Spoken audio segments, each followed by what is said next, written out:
सदन में नहीं देखा आपने क्या कहा उन्होंने? 56 में 46। अरे जो मुख्यमंत्री सदन में झूठ बोलता हो, योगी होके झूठ बोलते हो। हमारी मदद करो, बस ये मैं चाहता हूं। हमारी मदद करो, हम लोग लड़ रहे हैं, इसमें मदद करिए आप लोग। ये देश आपका भी है, केवल मेरा नहीं है देश, आपका भी है देश।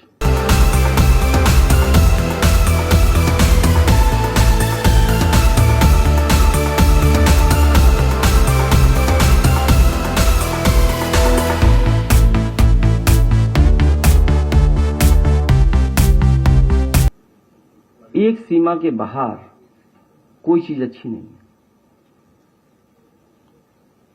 एक सीमा के बाहर हमें भी दुख होता है इस बात का कि इंग्लैंड में हमारे झंडे को उतार दिया है एम्बेसी से। आखिरकार वो परिस्थितियां किसने बनाई? कौन परिस्थितियां बनवा रहा है ऐसी?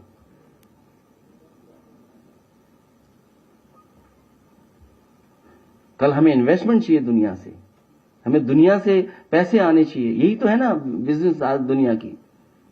तो कौन ऐसी परिस्थितियां पैदा कर रहा है? आप यहां अन्याय कर रहे हो। आप कितना अन्याय कर रहे हो? आप कल्पना कर सकते हो क्या अन्याय हो रहा है उत्तर प्रदेश में?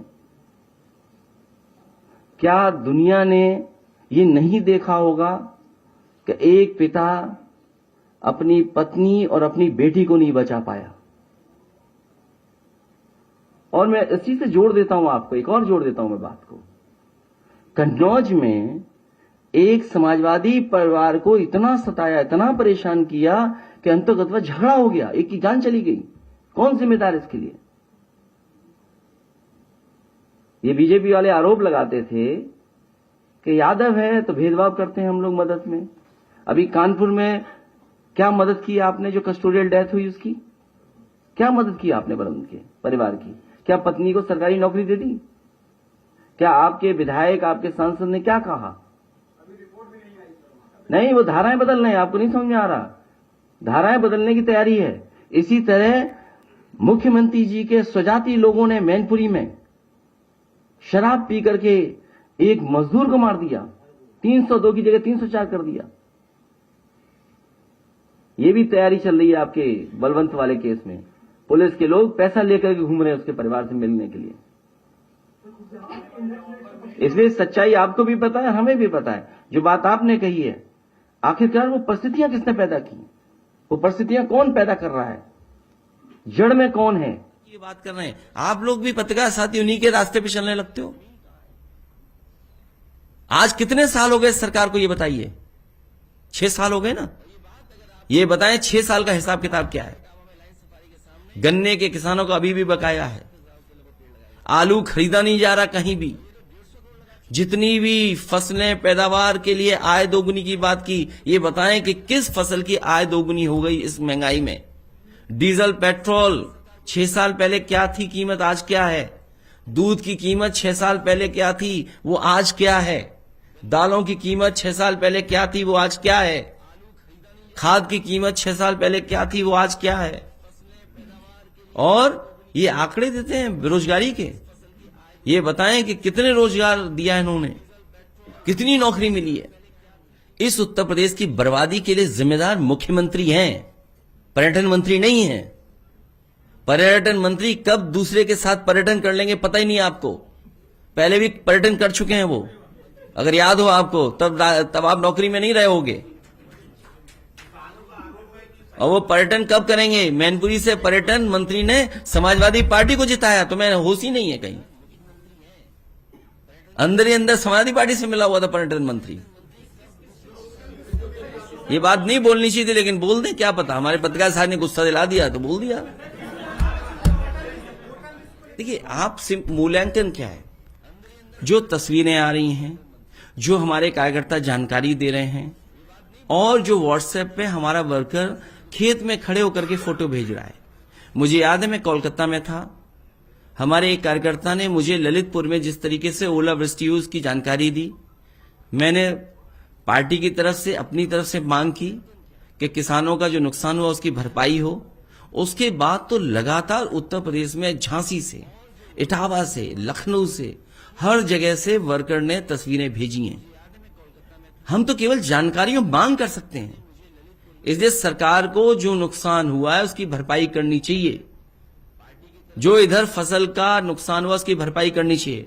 और सरकार बताए कि आलू कितना खरीदा है। मैं खुद कन्नौज की सबसे बड़ी मंडी पे गया था और मैंने खड़ा होकर के पूछा वहां पर जो आड़तिया खड़े थे, जो किसान मौजूद थे, कि आपने बताइए सरकार ने आलू कितना खरीदा। सबने हाथ खड़े कर दिए कि आलू कुछ भी खरीदा नहीं गया। 1000 से ज्यादा पैकेट हमारे यहां रखे हुए हैं और किसानों का खेत में था उस समय आलू, तो आलू का भी नुकसान हुआ। उसी समय मैंने मंडी डायरेक्टर से बात की। मंडी डायरेक्टर कहते हैं कि हम तुरंत खरीदवा लेंगे। मैंने दोबारा जानकारी हासिल करनी चाहिए, कोई आलू नहीं खरीदा गया। अरे भाई पत्रकार साथी, थोड़ा समझदार बनो, आप भी हमारी मदद करो। 6 साल कोई पार्ट 2 नहीं है। मैं कहूं 2 नंबरी, ये कोई बात हुई? 6 साल, इस सरकार को 6 साल हो गए हैं और दिल्ली की सरकार भी है। मान लीजिए नीति आयोग हमारा नहीं है, विपक्ष का नहीं है। नीति आयोग विपक्ष का नहीं है। इस प्रदेश ने प्रधानमंत्री दिया, इस प्रदेश ने मुख्यमंत्री दिया और नीति आयोग ये कह रहा है कि आप 22वें नंबर पर हैं। अब बताएं सरकार सच्चाई क्या है? आपने कहा मेडिकल कॉलेज बनाए हैं। मैं पत्रकार साथियों से अभी कहता हूं, अगर आप लोग चलना चाहें, मैं चलता हूं। अभी अटल बिहारी वाजपेयी यूनिवर्सिटी जो बननी थी, बताइए कितने साल हो गए। और फिर देखिए आरक्षण को छीनने का क्या तरीका अब निकाला है नया।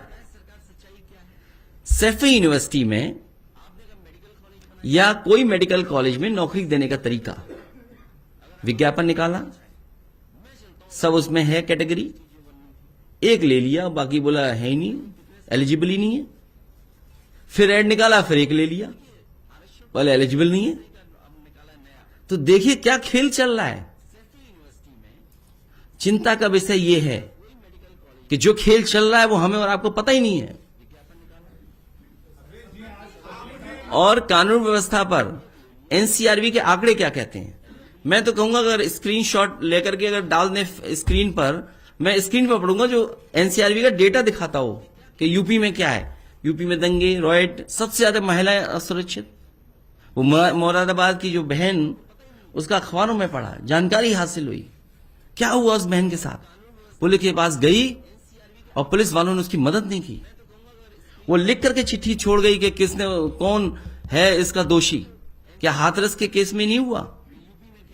उसके बाद और घटनाएं नहीं हो रही लगातार। कानपुर देहात का तो परिवार अभी मिलने आया, उनका पिताजी मुझे कल मिल के आ गया है, जिसने अपनी पत्नी और बेटी को जलते देखा। हो सकता है आपके लिए और बहुत सारे लोगों के लिए बुलडोजर खुशी की बात हो, लेकिन मैंने सदन में भी कहा, फिर कहता हूं, बुलडोजर के दिमाग नहीं होता।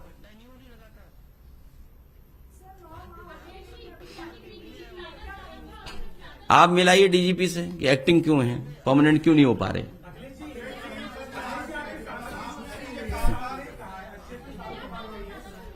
भाई ये है कि आप लोगों ने अपना लिखना बंद कर रखा है। समाजवादी सरकार होती तो अब न जाने क्या क्या लिखते। कमजोरी तो आप में भी है। सदन में जो बात कही गई हो, अरे जिस सरकार के पास डीजीपी अपना नहीं, चीफ सेक्रेटरी अपना नहीं, ब्लैकमेलिंग चल रही हो कि अगर डीजीपी परमानेंट नहीं होगा तो यूपी का चुनाव हरा दिया जाएगा। सोचिए ये ब्लैकमेलिंग, और आप लोग लिख नहीं रहे कुछ भी, क्योंकि लिखने के लिए थोड़ी बहुत हिम्मत चाहिए होती है। समाजवादी सरकार होती तो लिखते, ये देखिए यादव डीजीपी, मुस्लिम डीजीपी, गुर्जर डीजीपी। जो ब्राह्मण बनाया है वो अच्छा नहीं है, बेईमान है। क्या हमें अखबार नहीं पता? वो शूद्र है, उनकी बात नहीं करूंगा मैं, शूद्र की बात नहीं करूंगा। शूद्र की बात यहां नहीं हो सकती हैं।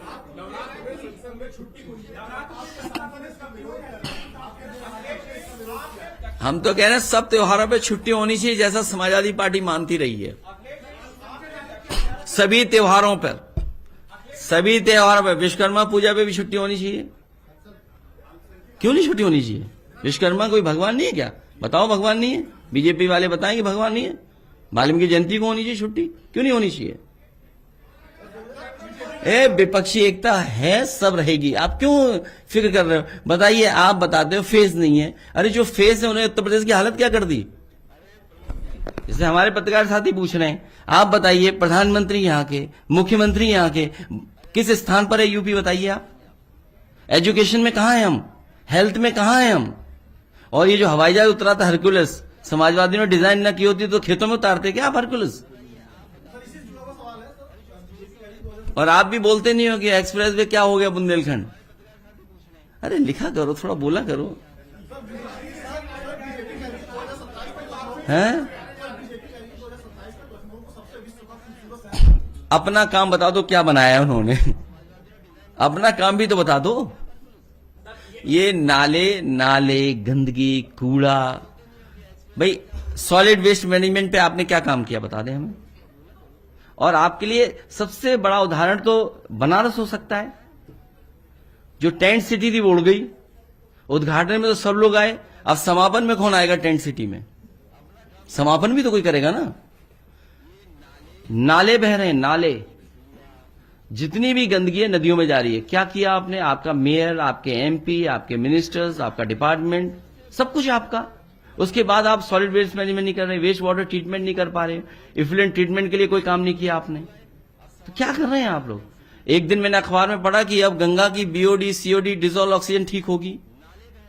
आप पैरामीटर्स देखिए गोमती के क्या है, आप यमुना के पैरामीटर्स देखिए आप क्या है, और गंगा के पैरामीटर्स देखिए क्या है।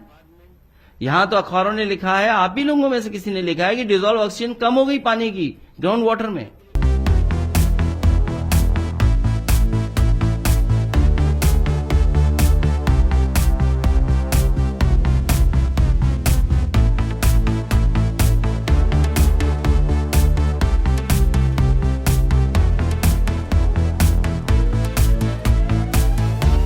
आरिफ बैठे हैं, इनको कौन नहीं जानता। इन्होंने जो सारस के साथ मित्रता दिखाई और सारस की जो सेवा की, उसका परिणाम यह हुआ कि सारस इनका मित्र बन गया। ये कम देखने को मिला होगा कि एक सारस किसी आदमी के साथ ऐसा रहने लगे और उसका व्यवहार बदल जाए। और स्वाभाविक है कि इन्होंने सेवा की उसकी, और उस समय जब वो चोटिल था, चोट लगी थी उसको, टांग टूट गई थी, सारस की सेवा की, साथ साथ मित्रता हुई। और ये तो स्टडी का सब्जेक्ट है कि सारस कैसे इनके पास रह गया, रुक गया, ठहर गया, क्योंकि सारस के बारे में बहुत सारी कहानियां हैं, बहुत सारी जानकारियां हैं। इनसे सारस इसलिए छीन लिया गया क्योंकि मैं इनसे मिलने चला गया। सारस इनसे छिना इसलिए केवल मैं इनसे मिलने चला गया, मैं इन्हें बधाई देने चला गया। क्या यही लोकतंत्र है? अरे लोग कुत्ते बिल्ली पाले हुए हैं। मुझे याद है किसी ने बिल्लियां पाली थी और संख्या बढ़ गई, वो पड़ोसियों के घर चली गई थी, और न जाने कितने पालतू कुत्तों ने कितनों को काटा है। सरकार ने क्या किया? अगर सरकार सारस को छीन रही है तो सरकार को उनसे भी मोर छीन लेना चाहिए जो मोर को दाना खिला रहे थे। क्या सरकार की हिम्मत है वहां पहुंच जाने की? किसी अधिकारी की क्या हिम्मत है वहां जाए और मोर को ले आए वहां से? यह केवल इसलिए किया सरकार ने क्योंकि सारस से और सारस को पालने वाले आरिफ से मैं मिलकर के आ गया। मुझे याद है कानपुर में जब समाजवादी पार्टी के विधायक से मैं मिलने गया, सरकार ने उसका ट्रांसफर कर दिया। आजम खान साहब या उनका परिवार इसलिए तकलीफ परेशानी में है क्योंकि वो समाजवादी है। ये अधिकारी जो अन्याय कर रहे हैं, हम तो इनसे कहेंगे अन्याय कर लो, मन भर लो, पेट भर ले, लेकिन जो ये आप काम कर रहे हो इसका क्या संदेश जा रहा है? मुझे याद है अधिकारियों ने इटावा से सारस संरक्षण के लिए वो बना रहे थे रिसर्च सेंटर, उसको भी छीना इन्होंने। ये न केवल आम लोगों के दुश्मन हैं, किसानों के दुश्मन हैं, ये पेड़ पंछियों के भी दुश्मन हैं। अभी जो कार्यक्रम हुआ था इन्वेस्टमेंट मीट, इन्होंने पेड़ नहीं लगाया, पेड़ों को काटा छाटा, पेड़ उड़ा करके फेंक दिए। जो गमले लगाए वो सूख गए, चोरी हो गए, और बीजेपी के लोग ही चोरी कर ले गए। ये जितने गमले चोरी हुए सब बीजेपी के लोग चोरी करके ले गए।